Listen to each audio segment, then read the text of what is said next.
ዛሬ የምንመለከተው በዚች ምስሉ ላይ በምትመለከቷት ሴት እውነተኛ ታሪክ ላይ በመመስረት የተሰራውን ምርጥ ፊልም ነው። ማነች? ከየት መጣች? ምንስ ላይ ደረሰች? የሚለውን ከታሪኩ መጨረሻ መረዳት ትችላላችሁ። ሜሪ አንድ ቀን ከፍርስራሽ ውስጥ የቦክስ መፋለሚያ ጓንቶችን ታገኛለች። እነዚህንም የፍልሚያ ጓንቶች ወደ ቤት ይዛ በመመጣ ሰዓት አባትየው እሱን ሲመለከት ደስተኛ አልሆነም። በሱ እምነት እነዚህ ጓንቶች የተሰሩት ለወንዶች ብቻ ነው። በሌላ በኩል ትንሿ ሜሪ ደግሞ እነዚህን ጓንቶች ከልቧ ወዳቸው በቤት ውስጥ ባገኘችው ትርፍ ጊዜና አጋጣሚ ሁሉ እጇ ላይ አጥልቃ ቦክስ ትሰራበታለች። እናቷም ቢሆን በልጇ ደስተኝነት ብቻ ደስተኛ ነች። ታሪካችንም ይህንን ተከትሎ ረጅም ጊዜያቶችን ወደፊት ይሻገራል። አሁን ላይ ሜሪ ጎረምሳ ሆናለች። ትምህርት ቤት ውስጥ በየጊዜው ከልጆች ጋር የምትጣላ ሲሆን የምትጣላበት ምክንያት ደግሞ በራሷ ጉዳይ አይደለም። ሜሪ ወንዶች ሴቶችን በሚጨቁኑ ሰዓት ልክ እንደ ሌሎቹ ዝም ብላ ማለፍ አትወድም። ወደ መሃል ትገባለች፣ ከወንዶቹም እኩል ተናንቃ ትደባደባለች። በሌላ በኩል የሜሪ አባትም ቢሆን የፊቷ ጠባሳ በተደጋጋሚ አዳዲስ እየሆነ በሚመጣ ሰዓት ልጁ ትምህርት ቤት ውስጥ አንዳች ጥፋት እያጠፋች እንደሆነ ገብቶታል። በዚህም ምክንያት እንደ ቅጣት ሜሪ ለአንድ ሳምንት ያክል ጊዜ ከቤት እንዳትወጣ ተወስኖባታል። ከአንድ ሳምንት በኋላ ከቤት የወጣችው ሜሪም በመንገዷ ላይ ከዚህ በፊት የተጣላችውን ወንድ ትመለከታለች። ሜሪ አንድ ነገር ከያዘች መቼም ቢሆን እልህ አይለቃትም። ይህንንም ወንድ በምታይ ሰዓት እንዲሁ ለህኝነቷ ይተናነቃትና ከቦርሷ ውስጥ ያችን ጓንት አውጥታ በማድረግ ከዚህ ወንድ ጋር ለመደባደብ ትሞክራለች። ወንድየውም ቢሆን ልክ እንደ ከዚህ በፊቱ በጥፊ መቷት ከቦታው ላይ ሮጦ ለማምለጥ በሚሞክር ሰዓት ሜሪ ተስፋ ቆርጣ አልተቀመጠችም። በሚሄድበት ሁሉ እየተከተለችው ነው። በመጨረሻም ሁለቱም እየተሯሯጡ አንድ ቦታ ላይ ደርሰዋል። ይሄ ቦታ ቦክሰኞች የሚሰለጥኑበት ትልቅ ቦታ ነው። ዋና ኃላፊው ደግሞ ኮች ሲን የተባለ ሰው ሲሆን ይህንን ቦታ በመረበሻቸው ምክንያት እነ ሜሪን እየተቆጣቸው ነው። በተለይ ለሜሪ እጅሽ ላይ ያሉት ጓንቶች ድብድብ አይደሉም፣ እነዚህ የስፖርት ማቴሪያሎች ናቸው በማለት ከዚህ በኋላ እነዚህን ጓንቶች ለድብድብ እንዳትጠቀማቸው ይናገራታል። ሜሪም እስካሁን ጓንቶቹን በተሳሳተ መንገድ እየተጠቀመች እንደሆነ ከተነገራት በኋላ ትክክለኛውን መንገድ መማር ፈልጋለች። ለኮች ሲንም ከዚህ በኋላ እዚህ መጥቼ መሰልጠን ፈልጋለሁ፣ እባክህን አስተምረኝ በማለት በምትጠይቀው ሰዓት ኮቹ እዚህ መሰልጠን እንደምታስበው ቀላል እንዳልሆነ ይነግራታል። ቀን በቀን እዚህ መምጣት አለብሽ እና ያለምንም መታከት በጠዋት የተነሳሽ እዚህ መምጣት ትችያለሽ፣ እምትችይ ከሆነ ነይ ተሰለጠኛለሽ በማለት ለሜሪ መምጣት እንደምትችል ይነግራታል። በዜናው በጣም የተደሰተችው ሜሪም እዚህ ድረስ ስታሳድድ የመጣችውን ወንድ ሳይቀር በደስታ አቅፈዋለች።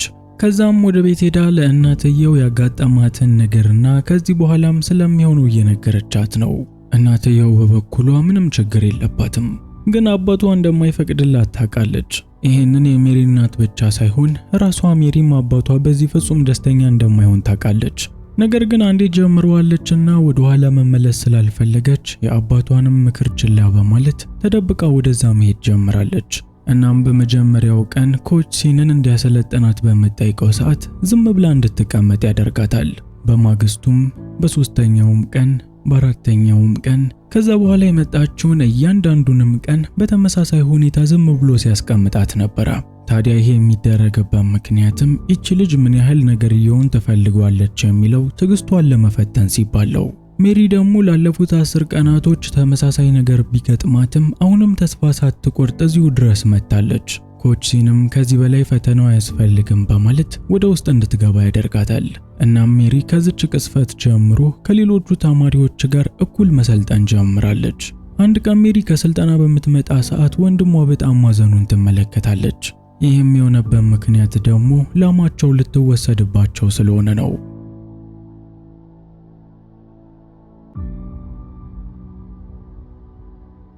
ሜሪም ይህንን ከሰማች በኋላ አንዳች ነገር ማድረግ አለብኝ በማለት ህገወጥ ፍልሚያ ወደሚደረግበት ቦታ መጣለች። በዚህ ቦታ ላይም በርካታ ሰዎችን ሲያሸንፍ የነበረ አንድ ግዙፍ ሰው ይገኛል። ይህ ሰው ላልቦይ ይባላል። ሜሪም የላልቦይ ግዝፈት ሳያስፈራት ወደ ውስጥ ለመግባትና ለመፋለም በድፍረት ተጠይቃለች። ላልቦይ በበኩሉ ይህንን በሰማ ሰዓት ከሴት ጋር ለመፋለም ፈቃደኛ አልነበረም። ሜሪ ደግሞ አውቃ እንዲፋለማት ስትል ፈርቶኝ ነው እንደዚህ የሚለው፣ ባይፈራ ኑሮ ይፋለምና ያሳያችሁ ነበር በማለት ሆን ብላ ላልቦይን ማናደድ ተጀምራለች። ላልቦይም በበኩሉ በሴት ልጅ ፈርቶኝ ነው መባሉ በጣም አበሳጭቶታል።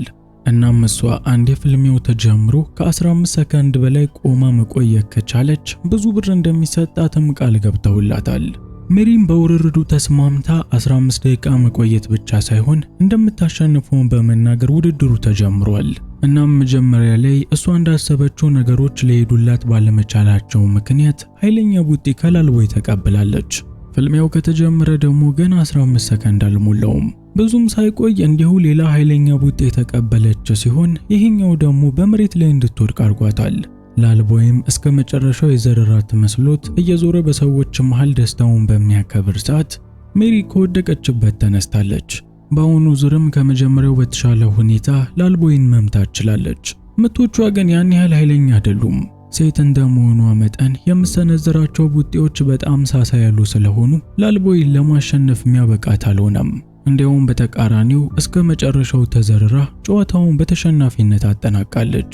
አሁን ላይ ሜሪ ምንም እንኳን ጨዋታውን ብትሸነፍም ውድድሩን ግን የምታሸንፍበት እድል አላት። በፍልሚያው ቦታ ላይ ከ15 ሰከንድ በላይ ስለቆየች የተወሰነም ገንዘብ እንዲሰጣት በቦታው ላይ ሲያቋምር የነበረውን ሰው እየጠየቀችው ነው። እኔ ከ45 ሰከንድ በላይ በሜዳው ላይ ቆይቻለሁ፣ ተጨማሪ ገንዘብ ይገባኛል እያለችም ሰውየውን አንቃ በምትጨቃጨቅ ሰዓት ሆለር የተባለ ሰው ወደ እነሱ ጋር ይመጣና ይገላግላቸዋል። እኔ በእውነተኛ ታሪክ ላይ ተመስርተው የሚሰሩ ፊልሞች በጣም ነው የሚመቹኝ። እናንተም እንደምትወዱት አልጠራጠርም። ታዲያ ቪዲዮውን ላይክ፣ ቻናሉን ሰብስክራይብ በማድረግ መጀመሩ እንዳትረሱ።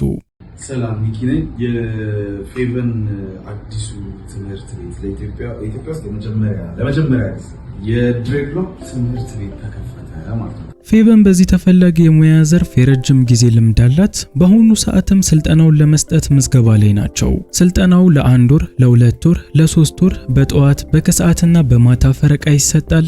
ያለው ውስን ቦታ ብቻ ነው። መመዝገብ የምትፈልጉ ሰዎች በአካል ቦሌ መድኃኔዓለም አብርሃምስ ቢልዲንግ 2ኛ ፎቅ ላይ መመዝገብ ትችላላችሁ። አሊያም ስክሪኑ ላይ በተቀመጠው ስልክ ቁጥር ይደውሉ።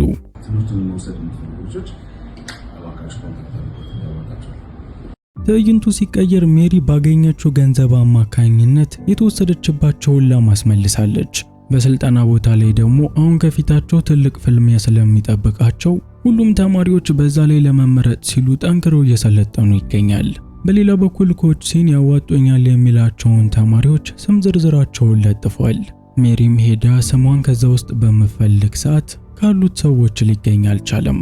ሜሪም በዚህ ግራ እየተጋባች በነበረ ሰዓት ኮች ሲን ወደሷ ይመጣ ሲሆን የሷ ትክክለኛ ስም በባህሪው ለመጻፍ ረጅም ስለሆነ ሌላ አጭር ስም እንዳወጣላት ይናገራል። ታዲያ ለቼንጂንግ አጭር የሆነው ሜሪ የሚል ስያሜ የተሰጣት ከዚህ ጊዜ ጀምሮ ሲሆን ይህንንም ሜሪ የሚል ስም የሰጣት አለቃዋ ኮች ስሟን በአጭሩ ለመጻፍ ፈልጎ ነው። የተመረጡትም ተማሪዎች በሙሉ ቢሆን ወደ ፍልሚያው ቦታ ሄዱም። እርስ በእርሳቸው ተፋልመው ከነሱ መሃል የተሻለ አንድ ሰው የሚመረጥ ሲሆን በዚህ ፍልሚያ ላይ ሜሪ ከሁሉም የተሻለ እንቅስቃሴ ማሳየት ችላለች። በሌላ በኩል የገጠሪቷ ነዋሪዎች የዚችን ሴት ስም በጋዜጣ ላይ ተመልክተውታል። እንደ አጋጣሚ የሜሪ አባትም ከሰዎቹ መሃል ይገኝ የነበረ ሲሆን ከሰዎቹም ጋዜጣውን ተቀብሎ በሚመለከት ሰዓት የገዛ ልጁን በጋዜጣ ላይ ቦክሰኛ ሆና መለጠፏን ይመለከታል። ይሄም ለሱ ንቀት እንዳላት እንዲሰማው ያደረገው ሲሆን በንዴት ወደ ቤት በመሄድም ጓንቱን መፈለግ ይጀምራል። በራሱም ፈልጎ ሊያገኘው ስላልቻለ እናትየውና ራሷ ሜሪን ጓንቱን በሚጠይቃቸው ሰዓት ሜሪ ጓንቱን ከደበቀችበት አንስታ ትሰጠዋለች። አባትየውም የዛኑ ሰዓት ጓንቱን እሳት ውስጥ ይከተዋል። ለሜሪም እኔ በህይወት እስካለው በምንም ተአምር ቦክሰኛ ልትሆኛችም፣ በአሁኑ ሰዓቱ ለምርጫለሽ፣ እኔን ወይም ቦክሱን ትምርጫለሽ በማለት አጣብቂኝ የሆነ ምርጫ ሰጥቷታል።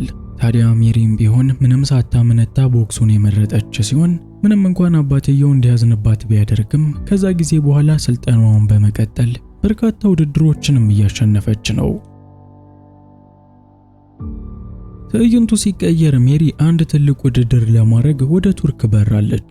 የመንደሩ ሰዎችም ይሄ ውድድር በቴሌቪዥን ስለሚተላለፍ ለመመልከት ሁሉም ተሰብስበው የሚገኙ ሲሆን ከሰዎቹ መካከል ግን አባቷ አይገኝም። እሱ ልጁ እያደረገችው ባለው ነገር ፍጹም ደስተኛ አይደለም። በሌላ በኩል አባቷ ያዘነባት ሜሪም ቢሆን በሰው ሀገር ሄዳ ፍልሚያው ሊቀናት አልቻለም። በድንገት ግን አባትየው ከየት መጣ ሳይባል ከሰዎቹ መሃል የተቀላቀለ ሲሆን ከልጁ ሜሪ ጎን በመቆምም እሷን ማበረታታት ይጀምራል። እናም ልክ ከዚህ በፊት ላይገር ላይ እናትየው ከህንድ ሆና አሜሪካ ድረስ በርታ ልጄ ስትል እንደሰማት የሜሪ አባትም በቤት ውስጥ ሆኖ ሲያበረታታት ሜሪ ሰማች መሰለኝ ጥንካሬዋ ተመልሶ መጥቷል። እናም እዛው በቱርክ ሀገር አሸናፊ መሆን ችላለች። ከቱርክ ስትመለስ ሜሪ ለአባቷ ቆንጆ ሰዓትን እንደ ስጦታ ይዛለት መጣለች። በተጨማሪም ከኦለር ጋር ድላቸውን እያከበሩ የነበረ ሲሆን ሜሪ እናትየው ካላገባሽ ብላ የጨቀጨቀቻት እንደሆነ አጋጣሚውን በመጠቀም ለኦለር እየነገረችው ነው። ኦለርም ቢሆን በእናትየው ሐሳብ ደስተኛ ነው። በተለይ እሷ ፍላጎቷ ከሆነ ሁለቱ ቢጋቡም እንደማይከፋው ይነግራታል። ከተወሰኑ ጊዜያት በኋላ ሜሪ ከአንዲት ጀርመናዊት ጋር ለመፋለም መጣለች። በፍልሚያው ሰዓትም ሜሪ ሐሳቦቿን ሰብስባ ለመፋለም በጣም ተቸግራ የነበረ ሲሆን ይህም ለጀርመናዊቷ አሪፍ እድል ሆኖላት ተደጋጋሚ ቡጤዎችን በሜሪ ላይ ስታሳርፍባት ነበረ። በሌላ በኩል አሰልጣኙ ሲንም ቢሆን ይህንን ድክመቷን አስተውሎታል። በረፍት ሰዓትም ለሜሪ ከምንም በላይ ትኩረት ማድረግ ይጠበቅብሻል፣ ሌላ ቦታ የበታተንሽው ሐሳብ ካለ ሁሉንም እርሺው በማለት በቀጣዩ ዙር ላይ ትኩረቷን ሰብስባም እንድትፋለም መክሯታል። ይሄኛው ዙር እንደተጀመረ ሜሪ አሰልጣኟ በነገራት መሰረት ትኩረቷን ሰብስባ እየተፋለመች የነበረ ሲሆን እድል ቀንቷትም ለሶስተኛ ጊዜ የዓለም ሻምፒዮና መሆን ችላለች። ይህንን ውድድር ግን ከሌሎቹ ለየት የሚያደርገው ሜሪ በደስታ ብዛት ከዚህ ቀደም ለጋብቻ ጠይቋት የነበረው ኦለርን እሺ እንጋባለን በማለት መድረክ ላይ የጮኸች በመናገሯ ምክንያት ነው። አሰልጣኟ ሲን ደግሞ መድረክ ላይ ይሄንን በመናገሯም በማድረጓም ደስተኛ አይደለም። እሱ ይሄንን የሚለው ከብዙ ልምዶቹ በመነሳት ነው። ብዙ የሚያውቃቸው ስፖርተኞች አንድ ትዳር ከጀመሩ በኋላ ስፖርቱን እርግፍ አድርገው ይተውታል። እናም ያንቺ ነገር እንደነሱ መሆኑ አይቀሬ ነው ይቅርብሽ በማለት ለሜሪ እሱ እንድትሰማው ይጠይቃታል። ሜሪ ግን ይሄንን አላደረገችም። እንደ ኦለር ያለ ምርጥ ሰው እንዲያመልጣትም ስላልፈለገች የአሰልጣኟን ምክር ችላ በማለት ከኦለር ጋር ጋብቻቸውን ፈጽመዋል። ከጊዜያት በኋላ ሜሪ በቤት ውስጥ የእርግዝና መመርመሪያ መሳሪያ በመጠቀም ራሷን በምትመረምር ሰዓት እርጉዝ መሆኗን ትመለከታለች። ይሄ ዜናም ባለቤቷ ኦለርን በጣም አስደስቶታል። ለሜሪ ግን ያን ያህል አስደሳች አይደለም። ምክንያቱም እርጉዝ ሆና ወደ ቦክስ ፍልሚያም ወደ ልምምድ መሄድ ስለማትችለው የፈራችውም አልቀረላትም። እርጉዝ ሆና ወራቶች በገፉ ቁጥር ለቦክሱ ያላት ቅርበት እየራቀ የመጣ ሲሆን ወልዳም ወደ በፊት ህይወታው የምትመለስበት ጊዜ በጣም ናፍቋታል። ታሪኩን ለማሳጠር በርካታ ጊዜያቶችን ወደፊት እንሻገር። በአሁኑ ሰዓት ሜሪ የምትወልድበት ጊዜ ደርሶ ሆስፒታል ገብታ የምትገኝ ሲሆን በምጥ ግን መውለድ ስላልቻለች ወደ ኦፕሬሽን ክፍል እንድትገባ ባለቤቷ ተጠይቋል። ባለቤቷ ኦለርም ከቦክሱ ጋር ያላትን ቁርኝነት ስለሚያውቅ ይሄ በፍጹም ሊሆን እንደማይችል ተናግሯል። ከባለቤቷም ውሳኔ በኋላ ዶክተሮቹ በምጥ እንድትወልድ በማድረግ 2 መንታ ልጆችን አስታቅፈዋት በሰላም ተገላግላለች። ልጆቹ ከተወለዱ በኋላ ያለው የሜሪ ህይወት ደግሞ ፍጹም የተለየ ነው። እንደ እናት መሆን ጀምራለች። ራሷን ብዙም አትንከባከብም። ትኩረቷ፣ ቀኗ፣ ውሎዋ በሙሉ ስለ ቤተሰቧ ሆኗል። በሌላ በኩል ኦለር ደግሞ በዚህ ደስተኛ አይደለም። ልጆቹንም በሰላም ስለወለደች አሁን ወደ ስፖርት የምትመለስበት ጊዜ እንደሆነ ያምናል። ታዲያ ምንም እንኳን ሜሪ ይህንን ለማድረግ በጣም ደካማ መሆኗን ብታምንም ከነገው ዕለት ጀምሮ ወደ ስልጠናው እንድትመለስ አድርጓታል። ከዛን ጊዜም በኋላ ሜሪ በጠዋት እየተነሳች ለመሮጥና በቤት ውስጥ ቦክስ ለመለማመድ ብትሞክርም እንደ በፊቱ ግን ጥንካሬዋን ማግኘት አልቻለችም። ባለቤቷ ኦለርም ያላት ብቸኛ አማራጭ ወደ ኮች መመለስ ስለሆነ ኮች ሲን ጋር እንድትመለስ ይነግራታል። ሜሪም የሱን ምክር ሰምታ ወደ ኮች ሲን ጋር መጣ ነበረ። እሱ ግን በድርጊቷ በጣም ስላዘነባት ያለውም ሆኖ ስላየ እሷን ድጋሚ ለማናገር አይፈልግም። ኮችም ቢሆን እውነት ስላለው ሜሪም እሱን ሳትቀየም አንዳንዴ ብቻዋን አንዳንዴ ደግሞ ከሌሎች ሰልጣኞች ጋር እየሰለጠነች የተወሰኑ ጊዜያትን ገፍታለች። በዚህ ሁኔታ ግን ብዙም መቀጠል አትችልም። የግዴታ ኮቿ ስለሚያስፈልጋት አንድ ቀን ቤት ድረስ በመሄድ ስለ ሁሉም ይቅርታ በመጠየቅ ድጋሚ ስልጠናውን እንዲጀምሩና እንደ ድሮ ጠንካራ እንዲያደርጋት ጠይቀዋለች። ታዲያ ኮችም ቢሆን አልጨከነባትም። ከዛች ቀን ጀምሮ ድሮ የምታደርጋቸውን ከባባድ ስልጠናዎች እያሰራት የነበረ ሲሆን የበፊቷ ጠንካራዋ ሜሪም በአጭር ጊዜ ውስጥ ተመልሳለች። ለዚህ ደግሞ ምስክር የሚሆነን ስልጠናውን ከጀመረች ብዙም ሳይቆይ ለፍልሚያ ወደ ቻይና ለመሄድ መዘጋጀቷ ነው። ልጆቿንም ለቤተሰቦቿ ካስረከበች በኋላ ሜሪ ወደ ቻይና በራለች። ይህ በእንዲህ እንዳለ ከሁለቱ መንታዎች አንደኛዋ ህመም አጋጥሟታል። በዛው ተመሳሳይ ሰዓት በቻይና የምትገኘው ሜሪ ደግሞ በርካታ የጥሎ ማለፍ ውድድሮችን አልፋ የፍልሚያ ውድድር ለማድረግ እየተዘጋጀች የነበረ ሲሆን ወደ ውድድሩም ከመግባቷ ከደቂቃዎች በፊት ተደውሎ ሴቷ ልጅ መታመሟ ይነገራታል። ይህም ለሜሪ በጣም ከባድ ነበረ። ወደ ውድድር ቀለበቱ ስትገባ አይኗ በሙሉ እንባ ቅሮ ስለነበር ተፋላሚዋን እንኳን በስርዓት ማየት አትችልም።